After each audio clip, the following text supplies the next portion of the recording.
sa tingin niya is yung kanyang role sa ICI, ano na rin, no?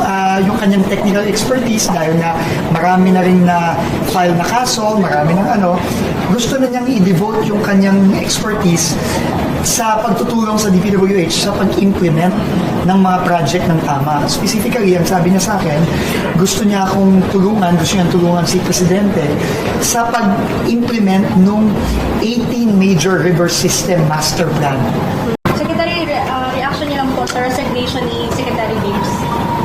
Alam mo, yung nag-usap na kami ni Sec Babes, no, about it, and you can ask him na lang yourself, pero ang sinabi niya sa akin, nung sinabi nga niya na may plano na siyang mag-video for personal reasons, pero mostly ang rason talaga niya is, sa tingin niya is yung kanyang role sa ICI, ano na rin, no?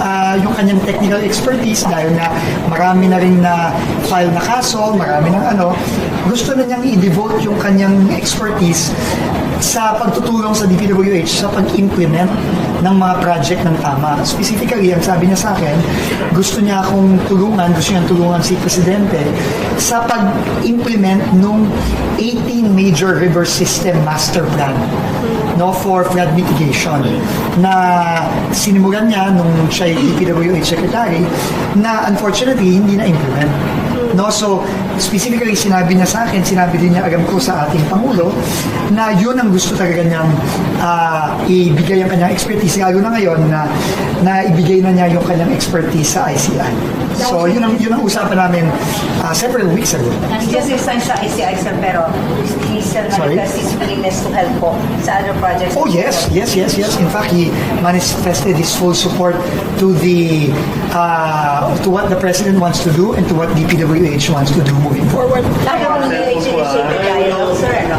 Yes. Why did you have to call the mayors for this? Hindi. Kasi kailangan nating magpatulong sa ating mga mayors. Kasi unang-una, yun ang direktiba din ni Presidente sa atin na kailangan mas involved ng ating mga local governments, lalo na sa infrastructure natin, hindi lang sa monitoring and ensuring na maayos ang mga projects, but also sa implementation.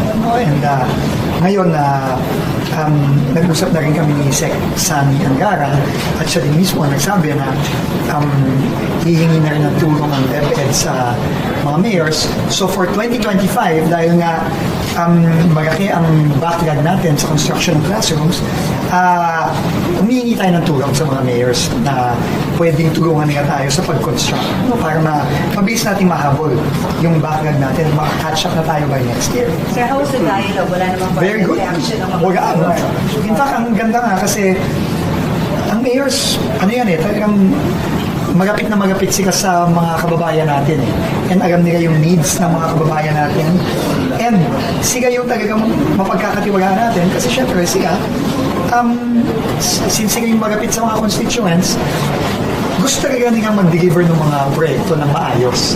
No? So, I think importante itong step na to not only help DPWH and DepEd with the classrooms, but also later on, pati mga ibang proyekto natin, pwede tayong makipag-cooperate and mag-partner sa mga mayors para mapabilis natin yung mapagawa natin ng mga kalye natin, ng mga tulay natin, pagdidiklag ng mga drainage natin, and other projects. Pero sa kanina na pag-ibig Mayor sa mga problems din talaga with funding, hindi lahat kaya, hindi lahat capable, and meron pang politika sometimes na nagiging problema din. Yung politika, problema naman yan sa lahat No? Ang kailangan natin gawin, we have to rise above yung politika and focus on yung mga ano bang kailangan natin ibigay sa mga kababayan natin. So, and I think yun ang mensahe ng Pangulo sa lahat ng mga local government officials na magtulungan tayo. Last yung funding. Yung funding, meron namang pondo No, meron namang pondo, lalo na kung yung pondo hindi na nakawin. May pondo naman Diba? So magtulungan na lang tayo, hindi natin mapupondon lahat. Pero, merong pondo at meron tayong magagawa. Secretary, reaction niyo lang po sa resignation ni Secretary Babes.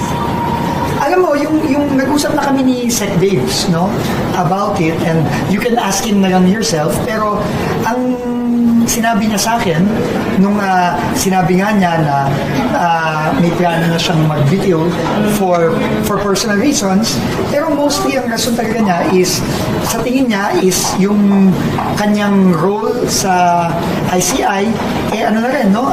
Yung kanyang technical expertise, dahil nga marami na rin na file na kaso, marami ng gusto na niyang i-devote yung kanyang expertise sa pagtutulong sa DPWH sa pag-implement ng mga project ng tama. Specifically, ang sabi niya sa akin, gusto niya tulungan si Presidente sa pag-implement nung 18 major river system master plan for flood mitigation na sinimulan niya nung siya ay DPWH Secretary na unfortunately hindi na-implement. So, specifically, sinabi din niya agam ko sa ating Pangulo na yun ang gusto talaga niyang ibigay ang kanyang expertise, lalo na ngayon na ibigay na niya yung kanyang expertise sa ICI. So, yun ang usapan namin several weeks ago. He just resigned sa ICI, sir, pero he still manifests his willingness to help po sa other projects. Oh, yes. In fact, he manifested his full support to what the President wants to do and to what DPWH wants to do moving forward. Last question. So what about yung latest yung latest referral? Sorry? Yung latest po na referral na submitted to Ombudsman. Ano po Yung mayor? Yes. Well, alam mo naman, pauwi-uwi, sinabi ng Pangulo. Sinabi ng Pangulo na lahat ng dapat managot, mananagot. Kahit sino pa yan, kahit na kamag-anak niya, kaibigan niya, kaalyado niya, it doesn't matter. As long as may ebidensya tayo, kung saan patungo yung ebidensya, doon tayo pupunta. And I think yung latest referral today, yung latest referral ng ICI, again, proof yan nung sinasabi pa ulit-ulit ng ating Pangulo.